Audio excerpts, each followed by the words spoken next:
Hello students, आप सब कैसे हो। आज मैं पहली रेशो आपके साथ डिस्कस करने जा रही हूँ। किसकी पहली रेशो? प्रॉफिटिबिलिटी रेशो की, gross profit ratio.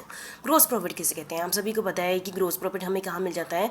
Trading account में। ट्रेडिंग अकाउंट में क्या होता है? सेल होती है, और कौन सा डिपार्टमेंट भी देख लेते हैं कौन कौन से हैं हमारे पास। सेल डिपार्टमेंट होगा, जो ट्रेडिंग अकाउंट ही देखना है, और परचेज डिपार्टमेंट होगा, स्टोर डिपार्टमेंट होगा। 3 डिपार्टमेंट है ना। तो इसका मतलब ग्रोस प्रॉफिट पर किसका इफेक्ट पड़ता है? इन तीनों डिपार्टमेंट का इफेक्ट पड़ता है। किसका? सेल डिपार्टमेंट का, और परचेज डिपार्टमेंट का, और स्टॉक डिपार्टमेंट का। तीनों डिपार्टमेंट देख लिए ना। क्यों? वहाँ पर बाय सेल होती है, टू परचेज होती है, टू स्टोर होता है। यदि मैन्युफैक्चरिंग है तो मैन्युफैक्चरिंग भी रख लेते हैं, ठीक है, मैन्युफैक्चरिंग डिपार्टमेंट।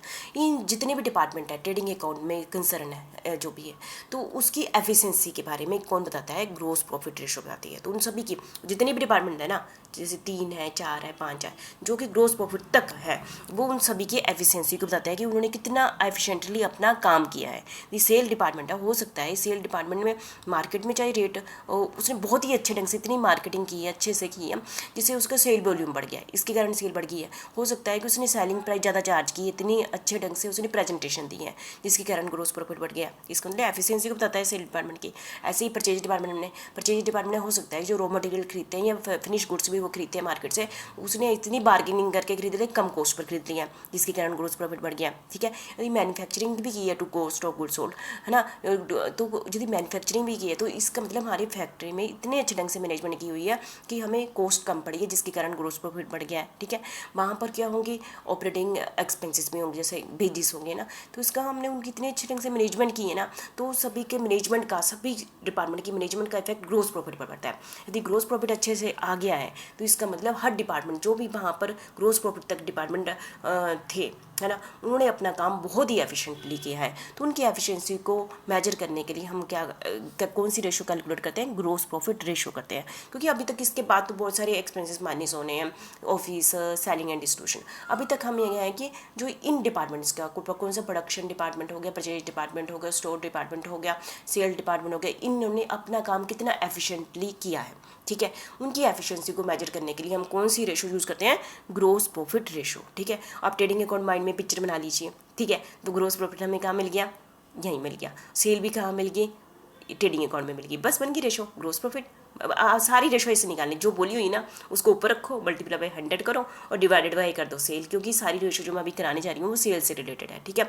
और जैसे कि हमारी सोल्वेंसी रेशो में हम जो भी प्रेजेंट करते थे आउटपुट को, उसको टाइम्स में प्रेजेंट करते थे ना, अब ये हम प्रोबेबिलिटी रेशो में परसेंटेज में करेंगे। हम देखेंगे सेल के कंपेयर में ग्रोस प्रॉफिट कितने परसेंट का है। 20% हमने ग्रोस प्रॉफिट कमाया, 80% कमाया, कितना परसेंट, इसको हम परसेंटेज में प्रेजेंट करेंगे ग्रोस प्रॉफिट रेशो को, जितनी भी रेशो होगी प्रोबेबिलिटी को, ठीक है।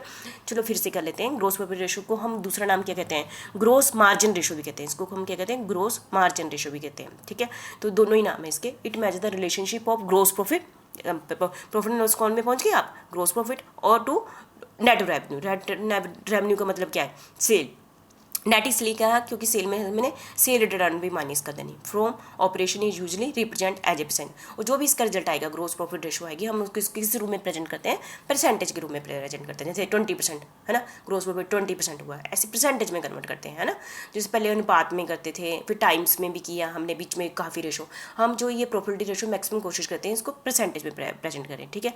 The gross profit margin reflect the efficiency with which the management produce each unit of product. देखो मैंने बोला कि ये मैनेजमेंट की एफिशिएंसी पर डिपेंड ही करता है ग्रोस प्रॉफिट, ठीक है। हमारी इतने सारे डिपार्टमेंट ने यदि एफिशिएंटली काम किया होगा तो हमारा ग्रोस प्रॉफिट रेशो ज़्यादा ही होगी, ठीक है। It measure also the efficiency of both purchase and sale department. अकेले परचेज और सेल डिपार्टमेंट नहीं, मतलब कि स्टोर डिपार्टमेंट ने भी इतने ढंग से अच्छे से मैनेजमेंट की है कि वहाँ पर वेस्टेज नहीं हुई है, ठीक है। उसका भी इफेक्ट पड़ता है। The efficiency of this two department reduce the cost of goods sold, जिससे कि एफिशिएंट जितने भी डिपार्टमेंट है उन्होंने अच्छे से मैनेजमेंट की है तो कॉस्ट ऑफ गुड्स की सोल्ड क्या हो जाती है, मतलब कि कम हो जाती है। And thereby increase the efficiency of competence, जिसके कारण कि हम मार्केट में कम्पीट कर पाते हैं। कॉस्ट कम होगी ना तो हमारी कंपटीशन, हम कंपटीटर को हरा देंगे ना इस तरह से। एंड ग्लोबल मार्केट में भी, है ना, कम रेट पर भी ग्लोबल मार्केट में सामान बेच देंगे, तो क्योंकि हमारी पहले ही कॉस्ट कम है, ठीक है, इसलिए ग्रोस प्रॉफिट इंपॉर्टेंट होती है। Obviously a high gross profit margin is a sign of good management.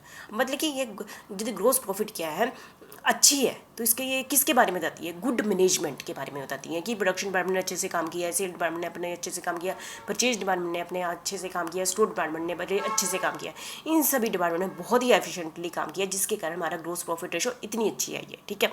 और यदि कम आई है तो इसका मतलब इन्होंने अपना काम अच्छे से नहीं किया, तो हम वो ढूंढेंगे कि इसमें डिपार्टमेंट ने नहीं किया, ठीक है। एक gross profit margin ratio may be higher due to any of the flowing.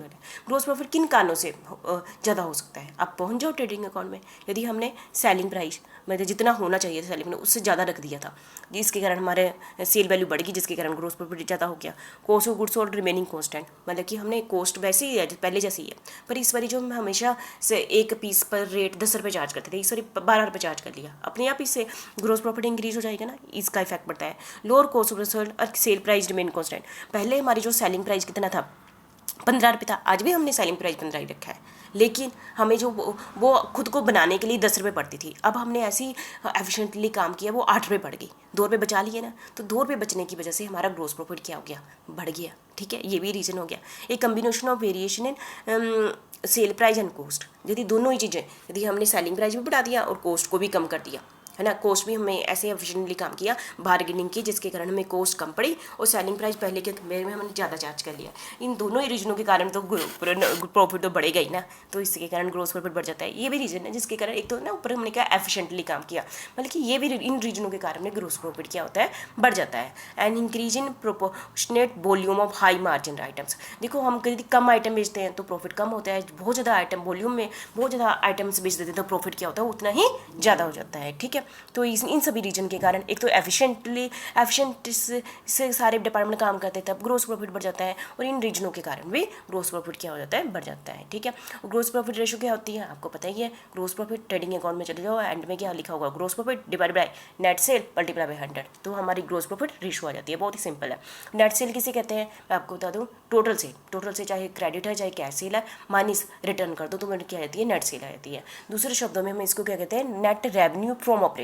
Operation मतलब बिजनेस को चलाने पर जो भी रेवेन्यू है, बिजनेस को चलाने पर जो भी रेवेन्यू है, तो हमें एक ही जगह से तो पैसे मिलते हैं, बिजनेस को चलाने पर सेल करने से पैसे मिलते हैं, तभी तो हम इसको कहते हैं ऑपरेशन से जो हमें पैसे मिले, नेट रेवेन्यू फ्रॉम ऑपरेशन, ठीक है।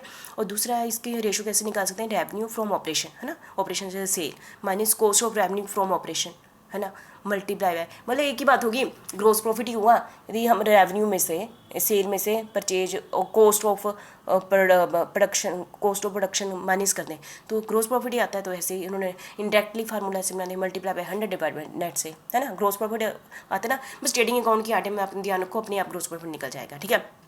कॉस्ट किसे कहते हैं, cost of revenue from operation, चले जाओ ट्रेडिंग अकाउंट में, purchase return outward, purchase add कर दिया, है ना, रिटर्न आउटवर्ड कर दिया, डायरेक्ट एक्सपेंसेस क्या कर दिया, ऐड कर दिए, ओपनिंग स्टॉक ऐड कर दिया, है ना, ट्रेडिंग अकाउंट में जो भी डेबिट साइड है उनको सभी को ऐड कर दो, और ट्रेडिंग अकाउंट के डेबिट साइड की सारी आइटम को ऐड कर दो, और क्रेडिट साइड को, सेल को छोड़कर बाकियों को माइनस कर दो, एक ही दो आइटम होती है क्रेडिट साइड क्लोजिंग स्टॉक, उसको माइनस कर दो तो हमारे पास कॉस्ट आ जाती है, कॉस्ट ऑफ गुड्स सोल्ड आ जाती है, ठीक है।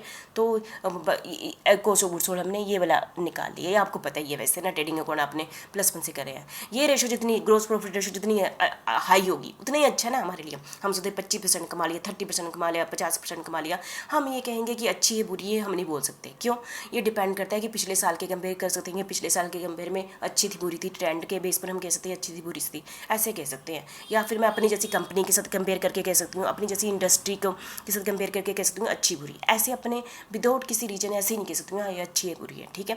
वेरी हाई रेशो, यदि बहुत ही ज़्यादा ग्रोस प्रॉफिट रेशो होती है, मैं आपको पहले ही बोला कोई भी रेशो है जो बहुत ही ज़्यादा आती है बहुत ही कम आती है तो वो भी डेंजर पॉइंट है, मे बी किस कारण भी आ सकती है हाई रेशो, यदि मैं क्लोजिंग स्टॉक है ना, यदि मैंने वैल्यूएशन ऑफ क्लोजिंग स्टॉक को बड़ा ज़्यादा रख दिया, देखो इस साइड होती है ना सेल, एक सेल नहीं बढ़ी बल्कि क्लोजिंग स्टॉक को मैंने बढ़ा चढ़ा के दिखा दिया क्लोजिंग स्टॉक को, तो अपने आप ही ग्रोस प्रॉफिट बढ़ जाएगा, तो इसका मतलब कि गलत रेशो है ये हाई रेशो आ रही है पर ये अच्छी बात नहीं है।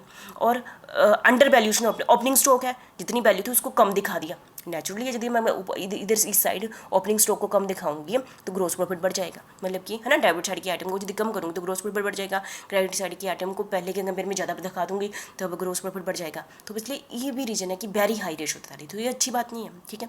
लो रेशो मतलब लो रेशो का मतलब है कि फिर तो हम बिजनेस चला रहे हैं, क्यों चला रहे हैं ग्रोस प्रॉफिट ही नहीं हुआ तो बाकी एक्सपेंसेस भी माइनस करने हैं ना। तो मतलब कि यदि लो रेशो तो इसका मतलब कि हमारे सारे डिपार्टमेंट्स ने अच्छे से काम नहीं किया, ये भी कह सकते हैं। मार्केट में हमारी कंडीशन अच्छी नहीं है, वो भी कह सकते हैं। हमारा प्रोडक्ट अच्छा नहीं है, ये भी कह सकते हैं। बड़ी सारी रीजन कह सकते हैं। Adverse effect on working on the business, इसका कंपनी के वर्किंग पर नेगेटिव इफेक्ट पड़ता है। Increase in cost of production and direct indicate low sale. ठीक है, ये थी। आपको ये भी पता चलेगा ग्रोस प्रॉफिट रेशो पता चलेगी ना आपकी।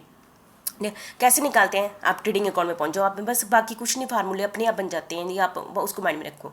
तो क्या चलेंगे, सेल किस साइड होगी, वहाँ पर क्रेडिट साइड होगी। Credit side cost of goods sold कहाँ होगी, डेबिट साइड होगी। कैसे निकालते हैं कॉस्ट ऑफ सोल्ड, ओपनिंग से plus purchase plus trading account में बीजेस ऐड कर दो, और जो दूसरी साइड जाओ सेल की, जो सेल को छोड़कर बाकी आइटम को जैसे क्लोजिंग स्टॉक माइनस कर दो, तो हमारे पास क्या आ जाती है, कॉस्ट ऑफ गुड्स सोल्ड आ जाती है। क्या आ जाती है, सेल में रिटर्न कहते हैं, इसमें रिटर्न ऐड है तो कर दो, 2 लाख हमारी सेल आ गई, 2 लाख सेल है, कॉस्ट ऑफ गुड्स सोल्ड 1,20,000 है। सीधी बात, 2 लाख में से 1,20,000 कॉस्ट है, तो इसका मतलब कितने हुई, 80,000 में प्रॉफिट हो गया। सीधी बात है ना, मतलब 2 लाख सेल है और 1,20,000 हमारी कॉस्ट है, तो 80,000 से ग्रोस प्रॉफिट हो गया। ग्रोस प्रॉफिट कितना हो गया, 80,000, और सेल कितनी है, 2 लाख, क्योंकि रिटर्न हो चुकी है ना। 2 लाख मल्टीप्लाई बाय 100, हमारे पास कितना ग्रोस प्रॉफिट हमने कमाया है, 10% ग्रोस प्रॉफिट कमाया है। तो बहुत ही ईजी है ग्रोस प्रॉफिट रेशो। ठीक है, थैंक यू वेरी मच।